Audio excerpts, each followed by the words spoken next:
ஆடுவோமே பள்ளு பாடுவோமே ஆனந்த சுதந்திரம் அடைந்து விட்டோம் என்று ஆடுவோமே. நமஸ்காரம் மாமா. யாரப்பா? நான் தான் மாமா சங்கர்.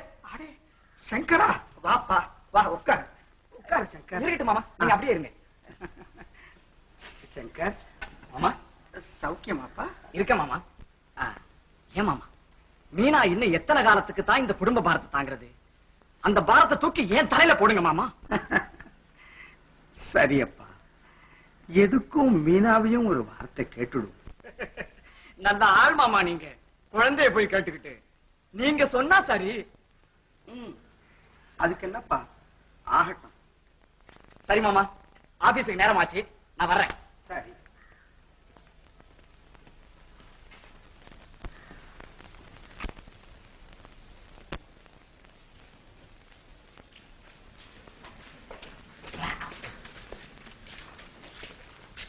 மாஸ்டர், அரும்பாடுபட்டு ஆராய்ச்சி பண்ணி கண்டுபிடிச்ச ஐடியா. ஜாக்கிரதை நடந்துக்கணும், என் பேரை கெடுத்துப்படாங்க. கவலைப்படாத ராஜா, நீ கண்ணாடி எடுத்து கல்ல உட. அவன் நம்மள உடைக்கட்டும். கல்ல எடுத்து கண்ணாடிய உடடா. அதுக்கப்புறம் நான் எவ்வளவு ஸ்மார்ட்டா பிசினஸ் பண்றேங்கிறத பாரு நீ. சரி வாங்க போகலாம். கொஞ்சம் வேணுமா? சரி.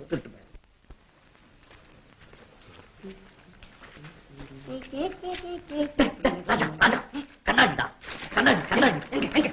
அதோ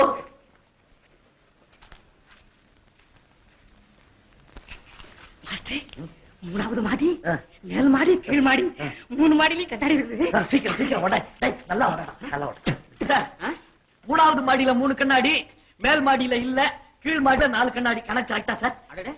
அது எப்படிப்பா உனக்கு தெரிஞ்சது? எந்த நேரத்துல எந்த வீட்டுல எத்தனை கண்ணாடி உடையும்னு எனக்கு முன்கூட்டியே எல்லாரும் சொல்லி தெரிஞ்சிடும் சார் எனக்கு. என்னது? இல்ல சார், அதான் சார் தொழில் நுணுக்கம் சார். கண்ணாடி உடைஞ்சிருக்கிற இடம் மட்டும் தான் சார் கண்ணுக்கு தெரியும் சார். ஆமா சார். அப்படியா? ஆமா சார். சரி சரி, அளவு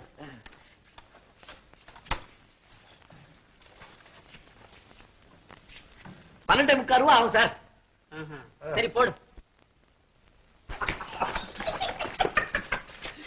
ராஜா ராஜா, நம்ம கண்ணாடி உடைச்சோம்ல, அந்த வீட்டுக்காரன் அப்படியே என்னுடைய தொழில் நுணுக்கத்தை பார்த்து ஐயோ தமிழ் வாழ்க அப்படியே அசந்துட்டான்டா.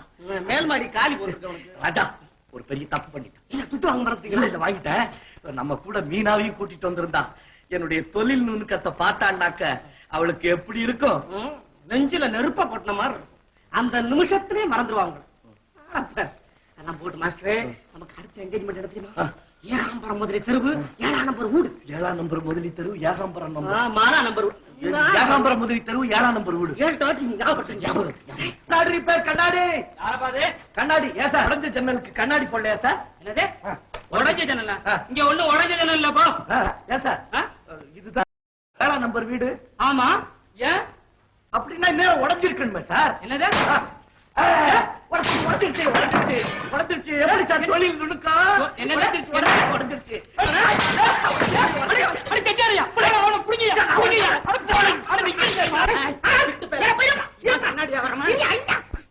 கொண்டாயா கொண்டாயா சத்யா, கொண்டாயா. அவர் உடைப்பாரு, இவர் போடுவாரு. அயோக்கிய பசங்களா, இந்த பிசினஸ் பண்றீங்க நீங்க? கொஞ்ச நேரத்துக்கு முன்னாடி எங்க வீட்டுல இப்படிதான் செஞ்சாங்களா? கொண்டாயா கொண்டாயா.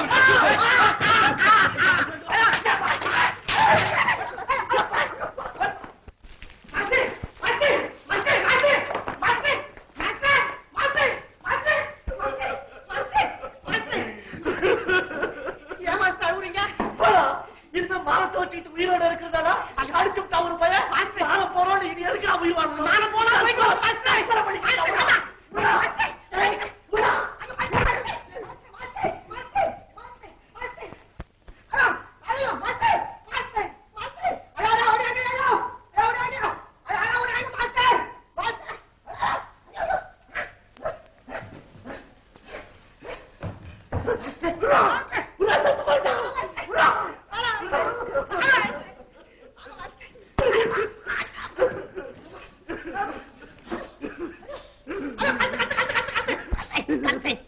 நீ ஏண்டா தற்கொலை பண்ணிக்கிற? அது கண்டால வந்து மாட்டேங்குது. நான் என்ன பண்றேன்? எல்லாம் உங்களால வந்த வேலை மாஸ்டர். ஆமா 7ஆம் நம்பர் வீட்ல 8 மணிக்கு உடைக்கிறேன்னு சொல்லிருந்தேன். நீங்க 7:45 மணிக்கு ஏன் போனீங்க? கொஞ்சம் முன்னால அட்வான்ஸா போய் நிக்கலான்னு நின்ன. அது என்ன தப்பா?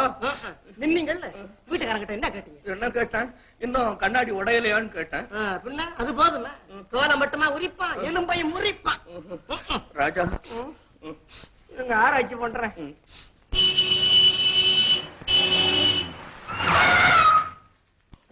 யாரு அவன் பைத்தியக்காரங்க? உன் வாழ்க்கை வருத்துச்சுனா அதுக்காக என் லைஃப் நீ வந்து எங்கப்பா எங்கப்பா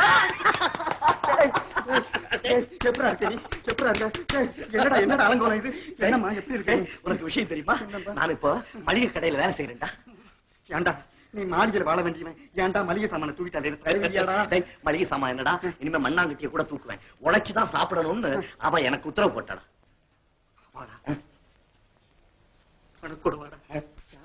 வானகமும் வையகமும் கண்டிராத அழகு தேவதை என் காதலி. நடு ரோட்ல என்ன பேச்சு? வேண்டா பயப்படுற. யார் அது? நீ இப்ப என்னமோ சொன்னீங்க. வானகமும் வையகமும் கண்டிராத அழகு தேவதை உன் காதலியா? இவர்கள் தான் மதிப்புக்குரிய அப்பாத்துறை அவர்களின் செல்வி மாலதி. மாலதி, நாங்கள் இருவரும் சிறு வயது முதல் கொண்டு ஒன்றாக உண்டோம், உறங்கினோம், பள்ளியில் படித்தோம், பாலிய நண்பர்கள். ஆனால் நான் இப்ப இருக்கிற ஸ்தானத்துல இருக்க வேண்டியவன் இவன். இவன் இப்படி ஆயிட்டான்.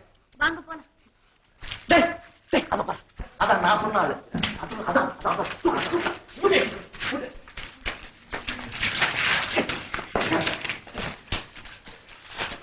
பாத்தீங்களா?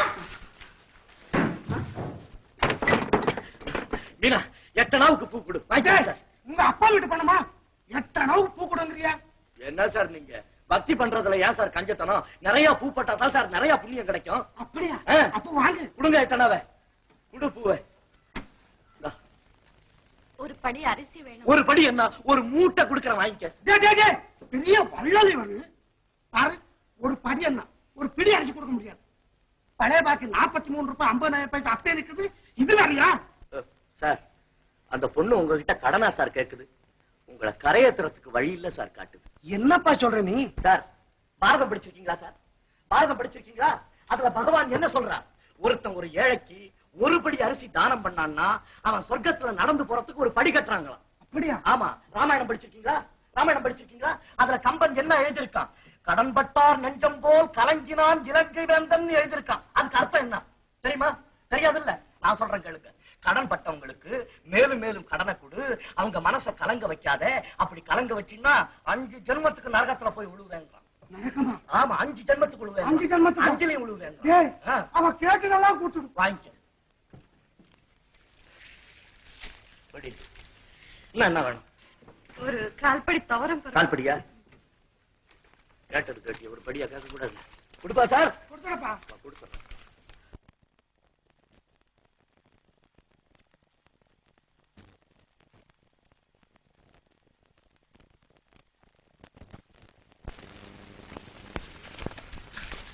ஐயா, இது என்ன இவ்வளவு கேரை சுட்டுறீங்க?